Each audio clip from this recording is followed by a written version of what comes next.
Hello everyone, कैसे हो सारे के सारे। तो देखो भैया, क्लास 12 का फिजिक्स स्टार्ट करने जा रहे हो। तो देखो भैया, क्लास 12 के फिजिक्स में कौन कौन सा चैप्टर है और किसका कितना वेटेज और हमें कैसे पढ़ना है और कहां से पढ़ना है, आज मैं आपको सारा कंप्लीट डिटेल बताने वाला हूं क्लास 12 के फिजिक्स के बारे में। क्लियर है?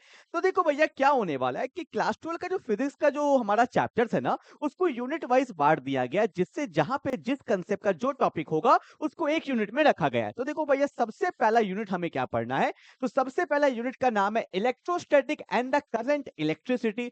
बहुत अच्छा चैप्टर इसके अंदर दिया हुआ है और इसका जो वेटेज होने वाला है वो होने वाला है 16 मार्क्स। मतलब अगर आपने यूनिट 1 को अच्छे से कर लिया तो आपका 16 मार्क्स क्या हो जाएगा भैया, कंप्लीट हो जाएगा। और इसके अंदर 3 चैप्टर आता है। कौन कौन सा, ध्यान से देखना। सबसे पहला चैप्टर जो आता है वो आता है मेरा इलेक्ट्रिक चार्ज एंड फील्ड। बहुत अच्छा चैप्टर है। यहाँ पे आप चार्ज के बारे में पढ़ने वाले हो, पॉजिटिव चार्ज, नेगेटिव चार्ज। उसके बाद आप पढ़ने वाले हो इलेक्ट्रिक फील्ड के बारे में पढ़ने वाले हो, इलेक्ट्रिक फील्ड के बारे में पढ़ने वाले हो। उसके बाद यहाँ पे आप इलेक्ट्रिक डाइपोल के बारे में पढ़ने वाले हो। बहुत सारे चैप्टर्स आपने क्लास 9th में भी पढ़ा होगा, तो वो सब कंसेप्ट इसके अंदर वापस से आएगा। फोर्स के बारे में पढ़ने वाले हो। क्लियर है क्या? तो ये चैप्टर हो गया मेरा इलेक्ट्रिक चार्ज एंड फील्ड। ठीक है, जैसे ही आप ये चैप्टर कंप्लीट करोगे, बहुत सारा कंसेप्ट इस चैप्टर का इसमें आने वाला है। इसलिए चैप्टर 1 कंप्लीट करने के बाद हमें आना है चैप्टर 2 पे, जिसका नाम क्या है, electrostatic potential and the capacitance. बहुत ही अच्छा चैप्टर है। तो चैप्टर 1 एंड चैप्टर 2 बहुत ज्यादा मिलता जुलता है। ठीक है क्या? तो 1 और 2 हम लोग करेंगे। और सुनो ध्यान से, क्या कि चैप्टर 1 और चैप्टर 2 का अगर मैं बात करूं तो ये बहुत अच्छा चैप्टर है। थोड़ा सा लेंदी चैप्टर है। इसके अंदर ना डेरिवेशन आपको बहुत सारे करने पड़ेंगे। बहुत इंपॉर्टेंट डेरिवेशन है। तो डेरिवेशन वाला चैप्टर है 1 और 2। इसके अंदर बहुत सारे डेरिवेशन है जो आपको अच्छे से कंसेप्ट के साथ करना है। इसलिए चैप्टर 1 और 2 को करने में थोड़ा समय लगता है। अगर मैं बात करूं चैप्टर 1 को करने में मिनिमम 12 से 14 लेक्चर्स आपको लगेगा, क्योंकि न्यूमेरिकल्स भी बहुत है। और चैप्टर 2 को भी करने में कम से कम 12 से 14 आपको लेक्चर्स लगेंगे। ठीक है, जहां पे थ्योरी, डेरिवेशंस, न्यूमेरिकल्स, पीवाईक्यू सब आपको करते हुए जाना है। तो 12 से 14 लेक्चर, 12 से 14 लेक्चर। क्लियर है? उसके बाद आपका थोड़ा सा इंटरेस्टिंग चैप्टर आएगा जिसका नाम है करंट इलेक्ट्रिसिटी। आपने पढ़ा भी होगा भैया, क्लास 10th में ओम्स लॉ पढ़ा होगा, फिर जाके resistor in series, in parallel. तो ये सब हमें यहाँ पे देखना है। इंटरेस्टिंग चैप्टर है, इजी चैप्टर है। ठीक है, और इसको भी करने में हमें कम से कम 10 से 12 लेक्चर्स लगता है। तो भैया, यूनिट 1 जो है थोड़ा सा लेंदी रहता है, क्योंकि इंपॉर्टेंट भी तो है। यही वो चैप्टर्स है जो आपको बहुत अच्छे से करके जाना है, क्योंकि इन्हीं यूनिट में बहुत ज्यादा डाउट आता है। इसलिए बिल्कुल मत हड़बड़ाइएगा, आराम आराम से करिएगा, एक एक कंसेप्ट को आराम से करिएगा। जो समय लगता है वो इसी में लगता है। अगर मैं एवरेज लूं तो 14 14 12 तो कितना हो जाएगा भैया, मेरा 38 से 40 लेक्चर्स आपको इसमें लगने वाले हैं। किसमें? यूनिट 1 में। इसलिए आराम आराम से करो, कोई दिक्कत नहीं है। 40 लेक्चर्स मतलब अगर मैं क्लास बोलूं तो आपको पता है वीक में अगर 3 क्लास आपका होता होगा तो आप जोड़ सकते हो। 40 लेक्चर्स में अराउंड मान लेते हैं ना कि मोटा मोटी 2.5 से 3 मंथ्स आपको लग जाएगा। आप बोलोगे सर इतना टाइम लगेगा? लगेगा भैया, क्योंकि यही यूनिट में टाइम लगता है, उसके बाद टाइम नहीं लगेगा। जो समय लगेगा चैप्टर 1, 2 एंड 3 में लगने वाला है। क्लियर है क्या? चलो भैया, यूनिट 1 का आइडिया लग गया है, तो आपको बिल्कुल पेशेंस रखना है। समय लगेगा तो लगने देंगे, क्योंकि इसमें आपको समय लगता है। ठीक है, जैसे आप अपना ये इलेक्ट्रोस्टैटिक वाला काम कंप्लीट करोगे, उसके बाद आ जाएगा भैया मैग्नेटिज्म वाला पार्ट। ठीक है, ये अगर आपने अच्छे से कर लिया तो मैग्नेटिज्म में समय नहीं लगेगा। क्यों? क्योंकि इसी का कंसेप्ट वहां पे जाने वाला है। यहां पे चार्ज के बारे में बात करते हैं, वहां पे मैग्नेट के बारे में बात करेंगे। कंसेप्ट वही रहने वाला है। बहुत सारा डेरिवेशन डिट्टो सेम आएगा, डिट्टो। ठीक है, आप करोगे भैया electric field due to dipole at axial and equatorial position, वहां पे आ जाएगा वही सेम एक्सियल एंड इक्वेटोरियल, पर वहां पे मैग्नेटिक फील्ड आ जाएगा। ठीक है, तो बहुत सारा कंसेप्ट सेम ही आएगा। इसलिए मैं बोलता हूं 1 2 3 को आप बिल्कुल टाइम देके करेंगे। ठीक है, उसके बाद अगर मैं बात करता हूं यूनिट 2 का, तो यूनिट 2 में क्या आने वाला है भैया, magnetic effect of current and magnetism. इसके अंदर मैंने 4 चैप्टर लिया, इसका वेटेज है 17 मार्क्स। 17, सोचो भैया 17 मार्क्स है। क्या क्या है देखो, चैप्टर 4 में हमें पढ़ना है मूविंग चार्ज एंड मैग्नेटिज्म। भैया, जब चार्ज मूव करेगा तो यहाँ पे मैग्नेटिक फील्ड भी आ जाता है। इलेक्ट्रिक फील्ड तो रहेगा ही रहेगा, मैग्नेटिक फील्ड भी आ जाता है। क्लियर है?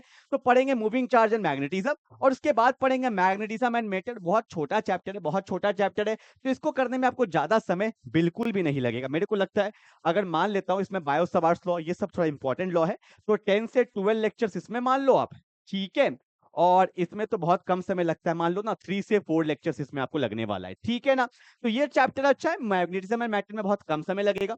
उसके बाद आता है भैया इलेक्ट्रोमैग्नेटिक इंडक्शन हमें करना है, उसके बाद करना है अल्टरनेटिंग करंट। ये थोड़ा इंटरेस्टिंग चैप्टर है, अल्टरनेटिंग करंट इंपॉर्टेंट चैप्टर है, ठीक है।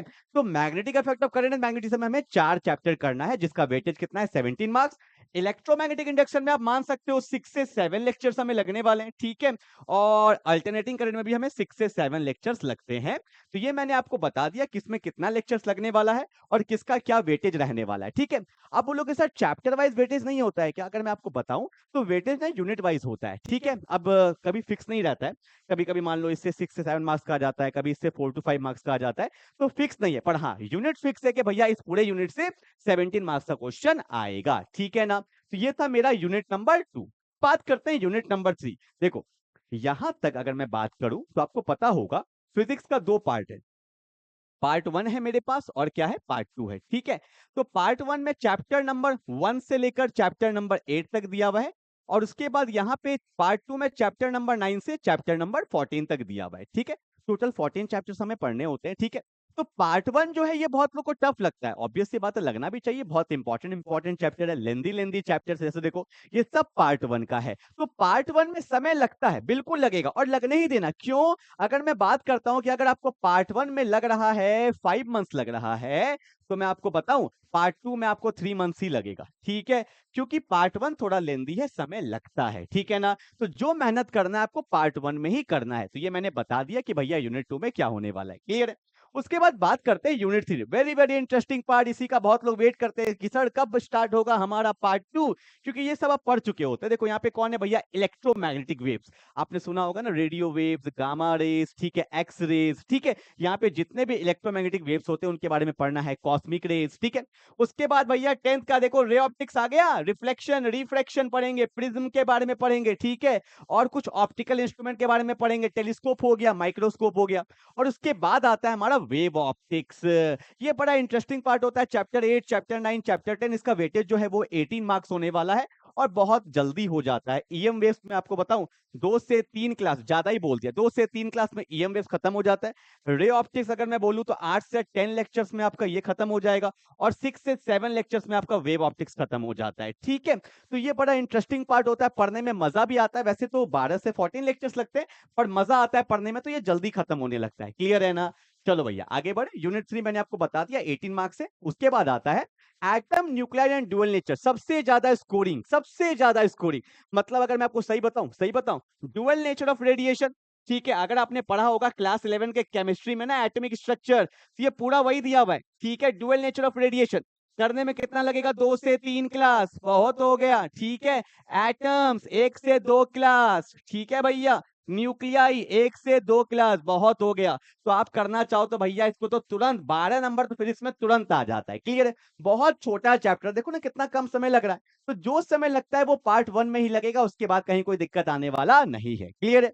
उसके बाद आता है हमारा लास्ट यूनिट 5, जो इलेक्ट्रॉनिक डिवाइस है। इसमें हमें पढ़ना है सेमीकंडक्टर, जो 7 मार्क्स का आपका आता है। इसको करने में थोड़ा समय लगेगा, 5 से 6 क्लास इसको करने में लगता है।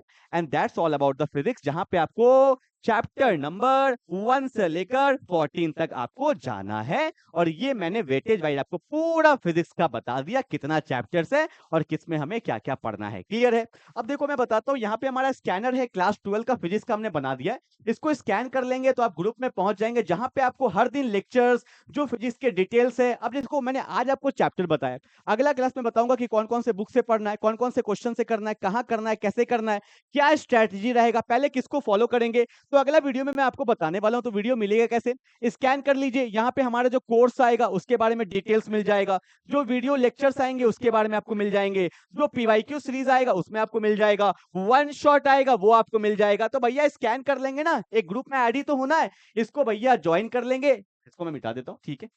इसको भैया ज्वाइन कर लेंगे, जहां पे आपको सारा कुछ पता चल जाएगा, ठीक है। तो आज के बारे में इतना ही, मिलते हैं फिर अगले लेक्चर में, तब तक के लिए बाय बाय।